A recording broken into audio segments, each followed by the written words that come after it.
이사야를 중고 36번째 시간입니다. 이사야 38장을 통하여 히스기야의 수원 전쟁에 대해서, 39장을 통하여 히스기야의 타협에 대해서, 용궁 협상에 대해서 논의해 보도록 하겠습니다. 본장은 히스기야가 병들어 죽게 될 때 그는 다시 세상에 더 있지 못한다는 하나님의 말씀이 이사야를 통하여 알려올 적에 그는 낙심하지 않고 사명에 불타는 마음에서 내가 주 앞에 진실과 전심을 다했으니 하나님이여 이 민족을 어찌하시라니까 하는 눈물의 호소를 올렸습니다. 이때 여호와께서 그 눈물을 보시고 기도를 응답하여 수완을 15년 연장시켜 그 민족을 아수르 손에서 건지게 하였습니다. 하나님은 확실한 증거를 보여주면서 히스기야에게 새 용기를 주었으므로 그는 자기 사명을 다할 수 있게 되었습니다. 이것은 말세에 아무리 생명에 의대한 질병이 온데도 사명에 불타는 종의 몸에는 건강한 것을 쓰시겠다는 하나님의 약속의 표정입니다. 인간 눈물에 말세 사명되게 주는 교훈이다, 이렇게 볼 수가 있겠죠. 지금 이런 순간이 이제 한국에 닥칠 때가 가까웠기 때문에 말세 사명자가 어떤 믿음으로 하나님 앞에 기도해야 되나를 알려주는데요. 이것도 역시 열왕기하 20장 1절, 열왕기하 20장 1절에서 11절 사이, 역대하 32장 2절에서 26절 사이에 나와 있는 것을, 역사서에 나온 것을 여기 예언서인 이사야에 똑같은 것을 이렇게 기록했다는 것은 인간 눈물의 선진국가인 한국에 이런 일이 이루어질 것을, 오메가적인 역사로 이루어질 것을 보여준 것이다, 이렇게 볼 수가 있습니다. 먼저 1절부터 8절을 보겠습니다. 그 즈음에 히스기야가 병들어 죽게 되니 아모스의 아들 선지자 이사야가 나와 그에게 이르되 여호와께서 이같이 말씀하시를 너는 내 집에 유언하라. 네가 죽고 살지 못하리라 하셨나이다. 히스기야가 얼굴을 벽으로 향하고 여호와께 기도하여 가로되 여호와의 구하오니 내가 주의 앞에서 진실과 전심으로 행하며 제 목전에서 선하게 행한 것을 주옵소서 하고 심히 통곡하니 이에 여호와의 말씀이 이사야에게 임하니라. 가로사대 너는 가서 히스기야에게 이르기를 내 조상 다윗의 하나님 여호와께 이같이 말씀하시기를 내가 내 기도를 들었고 내 눈물을 보아노라. 내가 내 수완이 15년을 더하고 너와 이 성을 아수르 왕의 손에서 건져내겠고 내가 또 이 성을 구하리라. 여호와가 말한 것을 내게 이를 증거로 이 징조를 내게 주리라. 보라, 아하스의 이름표에 나갔던 해 그림자를 뒤로 10들을 물러가게 하리라 하셨다 하라. 하시더니 이에 이령표에 나왔던 해의 그림자가 10들을 물러가니라. 참으로 놀라운 일이죠. 죽게 되었던 이제 그 히스기야가 이제 선지자 이사야의 유언하는 말을 듣고 이제는 히스기야가 벽을 향하여 진과 전심으로 향하였음을 눈물로 기도하니 들으시고 수완을 연장해 주시는 일을 했다, 이렇게 볼 수 있죠. 그래서 그 증거로 이제 이령표에 해의 그림자가 뒤로 10들을 물러가는 징조를 주셨습니다. 참으로 하나님께서 사명자를 사랑하시는 하나님의 성품을 잘 알 수가 있죠. 그 엄청난 우주의 질서를 이루어간 한 종의, 한 왕의 기도를 듣고 그걸 움직이는 하나님의 사랑을 본다면 참 놀라운 일입니다. 이제 뒤에서 한 번 더 말씀을 드려보겠습니다. 그래서 22절입니다. 유다 왕 히스기야가 병들었다가 그 병이 나올 때 기록하는 글이 이러하니라. 내가 말하기를 내가 중년에 음부에 들어가고 연인을 뺏기게 되리라 하였도다. 또 내가 말하기를 내가 다시는 여호와를 뵙지 못하리라. 생존 세계에서 다시는 여호와를 뵙지 못하겠고 내가 세상 거민 중에서 한 사람도 다시는 보지 못하리라 하였도다. 나는 나의 거처는 목재의 장막을 보던 같이 나를 떠나 옮겼고 내가 내 생명을 말기를 직공의 배를 걷어 아름같이 하였도다. 주께서 나를 그래서 끊으시리니 나의 영이 조석간에 맡으리이다. 내가 아침까지 견뎠사오나 주께서 사자같이 나의 모든 뼈를 꺾었사오니 나의 명이 조석간에 맡으리이다. 나는 제비같이 학같이 지적이며 돼지같이 슬피 울며 나의 눈이 새하도록 앙망하나이다. 또한 내가 압제를 받사오니 나의 충부가 되옵소서. 주께서 내게 말씀하시고 또 친히 이루셨사오니 내가 무슨 말씀을 하오리까. 내 영혼의 고통을 인하여 내가 정신토록 가끈히 행하리이다. 주여 사람이 사는 것이 이에 있고 내 심령의 생명도 온전히 거기 있사오니 원컨 내 나를 치료하시며 나를 살려주시옵소서. 보옵소서. 내게 큰 고통을 더하신 것은 내게 평을 주려 하심이라. 주께서 나의 영혼을 사랑하사 멸망의 구덩이에 건지셨고 나의 모든 죄는 주의 등 위에 던지셨나이다. 음부가 주께 살해하지 못하며 사명의 주를 찬양하지 못하며 구덩이에 들어가 자의 주의 신실을 가려주지 못하되 오직 산자 곧 산자는 오늘날 내가 하는 것과 같이 주께 감사하며 주의 신실을 아비가 그 자녀에게 알게 하리이다. 여호와께서 나를 구원하시리니 우리가 종신토록 여호와의 전에서 죽음으로 나의 노래를 노래하리로다. 이사야는 이르기를 한 뭉치 무화과를 취하여 종처에 붙이면 왕이 나으리라 하였고 히스기야도 말하기를 내가 여호와의 전에 올라갈 징조가 무엇이노 하였었느니라. 히스기야가 이렇게 이제 자기가 죽음을 앞두고 울며 기도한 것은 자기를 위한 것이 아니고 민족을 위해 기도했다는 것이 중요한 일이 되겠지요. 지금도 멸공사상 강하고 애국애족 사상이 투출하면 공산당 때려부시고 그때 애쓰면 강건해지는 것이 하느님의 교훈입니다. 하나님의 예정이지만은 개인의 사명 문제는 변경시킬 수 있는 것입니다. 사명에 불타서 기도하면 건강 축복이 온다는 것입니다. 택한 자의 어려움과 고통은 더 좋은 것을 주시려고 하는 것이며 더욱 사랑을 깨닫고 영계를 높이고 영광을 주시는 무력적인 방법입니다. 이때 충성한 짓을 다 인정받아야 될 때인데요. 여기 8장에 이제 일령표가 10도가 물러가는 일이 있었죠. 이걸 계산하면 이제 360분에 이제 360도분에 10도니까요. 40분이 되거든요. 40분인데 여호수아 10장에 보면 무슨 일이 있었습니까? 여호수아가 아모리 족속과 싸우던 때 태양의 기브노에 거의 종일토록 머무르는 시간이 23시간 20분으로 볼 수가 있죠. 그래서 합하여 하루가 되는데 이 과학적으로 역사적으로 검증을 해보니까 역사상 하루가 없어졌던 것이 확인된 사실입니다. 이거는 이제 미국 우주 나사에서 그 우주 미사일을 쏘기 위해서 계산해보니까 그런 일이 있었거든요. 이걸 다시 조금 더 살펴보면 하나님의 놀라운 역사가 알 수가 있죠. 여기서 일령표가 뒤로 10도로 물러가는 것을 또 어떻게 이 말씀을 하셨느냐. 열왕기하 20장 9절 11절에 이렇게 되어 있죠. 이새가 가로되 여호와의 하신 말씀을 응하실 때에 여호와께서 대하여 여호와께로서 왕에 대한 징조가 이 말이다. 해 그림자 10도를 나아가 것이니까 혹 10도를 물러갈 것이니까. 히스기야가 대답하되 그림자 10도를 나아가기는 쉬우니 그리할 것이 아니라 10도를 물러갈 것이니이다. 선지자 이사야가 여호와에게 간구하며 아에서 일령표 위에 나갔던 해 그림자 10도를 물러가게 하셨더라. 참 놀라운 일이죠. 그래서 해가 이렇게 10도를 앞으로 나가는 건 쉬우니까 뒤로 물러가라 그러니까 뒤로 물러가는 일이 벌어졌죠. 참 천지를 운영하신 하나님의 놀라운 역사가 한 사람의 기도를 가지고 이걸 또 응답하시는 하나님의 사랑을 우리가 알 수가 있기에 참 이게 놀라운 일입니다. 그 다음에 여기 아신 것처럼 여호수아 10장 10절 13절에 보면 여호와께서 아모리 사람을 이스라엘 사람 자손에게 붙이시던 날에 여호수아가 여호와께 고하되 이스라엘 목전에서 가로되 태양아 너는 기본호에 머무러 달이 너도 야일란 골짜기에 그리할지어다 하며 태양이 머물고 달이 그치기를 백성이 그 대적에게 원수를 갚도록 하였느니라. 야서의 책에 기록되기를 태양이 중춘에 머물러서 거의 종일토록 속히 내려가지 아니하였다 하지 않았느냐. 이건 참으로 놀라운 일이죠. 그래서 여기 여호수아가 아모리 족속을 칠 때도 태양을 머무르게 하는 일이 있었다. 이게 거의 종일토록 그랬죠. 이거하고 두 가지 사건을 보면 정확히 24시간 하루가 됩니다. 놀라운 일을 역사적으로 하나님께서 하나님의 사명을 통하여 역사하는 방법을 우리가 보신다면 하나님의 놀라운 사랑을 알 수가 있고 하나님은 참으로 무소불능하시고 전지전능하신 하나님임을 우리가 깨닫게 된다 이 말입니다. 이래서 이제 하루아침에 18만 5천 명을 이제 천상을 가서 죽이는 일을 해서 이제 하나님께서는 구원해 줬지만은 이제 히스기야가 39장에서는 어떻게 해요? 타협을 하고 바벨론 사실을 받아들이는 것 때문에 아주 큰 낭패를 당하고 실패를 하게 되죠.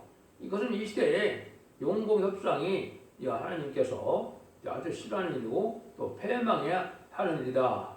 신앙에서는 이 정준을 지켜야 되지 협상하는 것 자체가 이게 큰 제약이고 하나님의 은혜를 받지 못하는 것인데 이것도 우리에게 준 교훈이 크죠. 히스기야의 타협으로 말미암아 이제 이스라엘 백성들은 모든 바벨론 포로로 잡혀가게 되고 또 황관까지도 잡혀가는 일을 해서 다니엘과 세 친구가 거기에 잡혀가서 실제 이연대로 황관이 됐죠.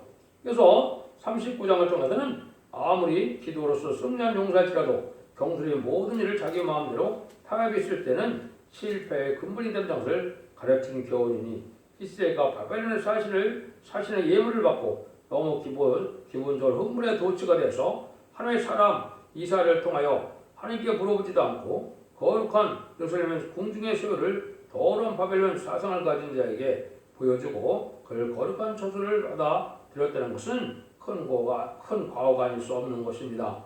그러므로 하나님은 이사야를 통하여 말씀하시기를 바벨론 사신이 본 모든 소유가 바벨론으로 옮겨지라고 말씀했습니다. 이와 같이 거룩한 예루살렘의 모든 소유가 심지어 성전에 있는 거룩한 기명까지 바벨론에 옮겨가고 예루살렘이 성전이 황폐됐다는 것은 이스라엘의 비극이 아닐 수 없습니다. 또한 예언대로 왕손 중에 바벨론 포로가 되어 왕국의 환란이 황관이 된 사실인데 이것을 본다면 주의 종들에게 말세 사명자들에게 주는 교훈이다. 하나님의 종으로서 경만한 자가 되지 않아야 된다는 것이고 다수의 유익이 있더라도 악의 세력과 불의의 세력을 용납하고 타협하면 안 된다는 사실을 알려주는 것이죠. 그럼 한 번 더 읽어보도록 하겠습니다. 1절과 8절입니다. 그때 발라단의 아들 바빌론 왕 무로발라단이 히스기야가 병들었다가 나았다함을 듣고 금과 예물을 보낸지라. 히스기야가 사절을 내어 기뻐하여 그에게 궁중 보험을 곧 은과 향로와 보배로운 기름과 모든 무기와 보험을 구해 있는 것을 다 보였으니 궁중의 소유와 전 국내의 소유를 보이지 아니한 것이 없은지라. 이에 선지자 이사야가 히스기야 왕에게 나와 그때 그 사람들이 무슨 말을 하였으며 어디서 왕에게 왔나이까. 히스기야가 대가로되 그들이 원방 곧 바벨론에서 내게 왔나이다.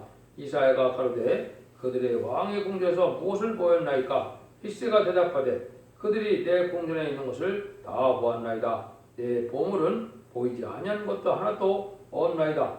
이사야에게 이르되 왕은 만군의 여호와의 말씀을 들으소서. 보라 날이 이르리니 내 집에 있는 모든 소유와 내 열조와 모든 오늘까지 쌓아둔 것이 모두 바벨론으로 옮김받고 남을 것이 없으리라. 여호와의 말이라. 또 내게서 날 자손 중에 몇지 사로잡혀 바벨론 왕궁에 환관이 되려 하셨나이다. 히스기야가 이사야에게 이르되 당신이 이런 바 여호와의 말씀이 좋소이다. 또 그러자 나의 생전에는 평안과 경고함이 있으리로다 하니라. 이 사정을 본다면 참으로 어리석은 일을 했다는 사실을 알 수가 있는데 이것이 이제 우리가 이제 정황말 시대에 협상 세력이 김대중 정권, 노무현 정권, 문재인 정권인데 이런 일들을 사실 했죠. 그래서 북방 세력을 얻어서 모든 걸 보여주고 모든 걸 협상하는 일이 이루어졌는데 이것이 우리에게 주는 교훈이 크다 이 말입니다. 그래서 이제 북방이 무너지는 기도도 있었고 자기 몸에 병이 다 물러가고 병명화 물러가는 몸이 건강해졌다 하더라도 타협을 했으니까 큰 죄를 이제 받게 되는 것입니다. 바벨론 사실 예물을 가지고 들어올 때 너무 반가워서 궁전에는 모든 법을 자신에게 다 보여주었습니다. 그런데 하나님의 종 이사야 입에서 말씀이 나오기를 어째 하나님의 거룩한 성소와 하나님의 거룩한 모든 벌을 마귀 자식인 바벨론 사신에게 다 보여주느냐 이 말이죠. 그들이 본 것을 모두 바벨론에 가져가리라. 그런 예언을 했죠. 물론 바벨론에게 예루살렘이 망했고 예언대로 됐는데 이스라엘 지금 우리에게 큰 교훈이 되는 겁니다. 공산당 나오는 성직자는 거짓 목자로 공산당에 충성하는 자들인데 그것을 다 받아들이는 것은 큰 죄다. 사상이 편한 사람들이 그거 아니다 이 말이죠. 이것이 이제 지금 음녀 정권과 음녀 여권이 북방 세력을 용납하고 북방 세력을 지금 받아들이는 이러한 협상시가 된 것은 큰 낭패를 볼 징조다 이 말입니다. 이것을 우리가 이 사건을 통하여 우리가 주는 경고인데 이걸 깨닫지 못했다 이 말이거든요. 그래서 기독교는 회개하여 받아들이는 것이 기독교의 사랑이지 회개가 없는데 받아들이는 것은 사랑이 아니고 음녀라가 이 말입니다. 진리를 대적하고 수없는 기독교를 죽이고 박해한 마귀 세력에 공사한 사상을 회개치 않으면 절대 용납할 수 없는 것이니 기독교의 진리 사랑이라는 것입니다. 이 사상이 기독교 사랑이라는 명망 아래 너무나 이것을 음료적인 그런 세력을 받아들이는 것은 사실은 사랑이 아니고 이것은 음료짓을 하는 것이다 이 말이죠. 이것은 용서받지 못할 지약 중에 하나다 이렇게 볼 수 있죠. 죄를 회개하여 용서받는 것이 사랑이지 죄를 용납하는 것은 사랑이 아니고 악한 일인 것입니다. 히스기야의 하나님이 우리 하나님이고 히스기야에 받았던 사명이 우리 사명인데 타협이라는 있을 수가 없는 것입니다. 철의 장막 속에서 심한 양떼를 불쌍히 여겨야지 공산당을 용납하는 것은 말이 안 되고 공산당을 접으시고 양떼를 구원하는 것이 바른 사상이다 이 말입니다. 하나님은 사상을 보시는데 진리의 말씀 사상이 있어야 하고 왕국권으로 운동의 백마 사상과 애국 애족 사상과 멸공 사상이 투철하여 하나님이 들어주는 종이 된다 이 말입니다. 그래서 특히 말세에 이견의 말씀을 무시하고 멸시하는 것이 큰 죄고 두 번째는 공산당을 용납하고 용공 협상하는 이런 음대 정권이 큰 죄인 것입니다. 그래서 지금은 WC나 WE를 용납하고 다운을 용납하는 것이 이 기독교계 거짓 목자들이 하는 큰 죄악인데요. 이런 말미암아 심판을 자천하게 되고 스스로 멸망의 대상자, 심판의 대상자가 돼서 환난과 재앙의 날에 망하게 될 것인데 이 날이 언제나 있을 것이다 이렇게 생각할 수가 있는 것입니다. 그래서 신앙에는 절기를 지켜야 되는 것이고 또 사상에도 이게 타협에 불의가 타협하고 공산당과 타협하는 것은 하나님의 큰 범죄라는 사실을 알아야 되는데 지금 그렇지 않은 세상에 온 것은 심판대가 가깝다 이 말입니다. 그래서 이런 일들을 통해서 우리가 지금 현재 처한 그 사상이 바로 진리의 사상으로 또 멸공 사상으로 틀어져서 하나님을 바라보는 사상으로 공산당을 부수하지 않고 하나님을 믿고 의지하고 하나님을 두려워하는 사상으로 말씀에 떠는 사상으로 해야 환난과 재난에 하나님의 보호를 받고 인도받는 것이 진리인데 그걸 알지 못하고 있죠. 그래서 많은 사람들이 공산당을 좋아하고 공산당을 협조하는 것은 공산 세력에게 겁을 먹고 공산당을 두려워하고 공산당을 따라가는 형국이 되는데 이것이 망할 징조다 이 말입니다. 그래서 지금 한국이나 미국이나 지금 흑암의 세력들이 강해진 것은 심판 때가 온 것이고 누가 이 시대에 하느님께서 오시기에 합당한 사상이냐 아니냐를 또 죄의 세력이 악의 세력 누군가를 다 드러내고 있는 거거든요. 이 일들 중에서 하나님이 심판 때 멸망할 자들을 지금 고르고 있다는 사실을 아셔야 됩니다. 그래서 하나님 믿고 의지해서 진리대로 하나님의 신의 무리와 함께하는 진리의 사상으로 함께하는 적은 소수의 무리를 통해서 승리하게 하시는 것이 하나의 방법인데요. 이걸 우리가 믿는 믿음이 이 시대의 바른 믿음이다 이렇게 볼 수가 있습니다. 그래서 하나님께서는 인간 동물의 이자 6장 18절에 보면 그때 그들의 소유와 사상을 하느라 소유와 사상을 건드린다 이 말이죠. 이게 지금 음녀 사상으로 음녀 정권처럼 음녀 교권처럼 공산당을 용납하고 공산당을 따라가서는 이건 바로 짐승의 표를 받은 것과 마찬가지로 멸망의 대상자, 심판의 대상자가 돼서 한나날에 멸망할 수밖에 없다는 사실을 우리가 알아야 된다 이 말입니다. 그래서 이런 일들이 있으므로 다니엘서처럼 이제는 모든 것이 다 바벨론 포로로 잡혀갖고 다니엘과 세 친구도 포로 잡혀서 한 가지 되었던 것처럼 이것이 타협의 신앙의 결과였다는 것을 아신다면 지금 우리나라가 이 타협의 또 협상의 이런 세력들이 어제나 그런 간에 멸망할 것이고 슬피 울게 될 것이라는 것을 하나님이 말씀하신 사실을 아시고 여러분들은 하나님을 믿고 의지하면서 하나님을 두려워 말씀에 바로 사는 것이 천군 천사의 도움으로 인도와 보호와 양보를 받아서 죽지 않고 새시대에 가서 새시대에 축복을 받게 된다는 사실을 여러분이 아셔야 될 때가 온 것입니다. 그래서 이제는 진리의 사상으로 이현석의 시험을 완전면의 역사를 전하는 첫 대기가 이 시대에 사랑의 방주, 은혜의 방주, 구원의 방주인 것을 아시고 진리 앞에 말씀의 빛으로 하나가 돼서 하나님의 보호받는 그런 종들과 성도들이 다 되어야 됩니다. 그래서 환난 재앙의 날이 올 때 금식성회를 통하여 하나님께 부르짖는 그런 성회에 참여해서 하나님의 응답을 받는 무리가 돼야 환난 때 죽지 않고 살아남는다는 사실을 아시고 진리 앞에 좋은 경건한 믿음으로 하나님 믿고 의지하는 굳은 믿음을 갖는 것이 중요한 때인 것입니다. 여러분들이 이 기회를 잘 분별해서 시대적인 법인 예언의 법을 읽고 듣고 지켜서 원자 자원들의 해결바탕으로 자손 만대의 축복을 받을 수 있는 복된 종들과 성도들이 다 되시기를 예수님으로 간절히 축원드립니다. 아멘.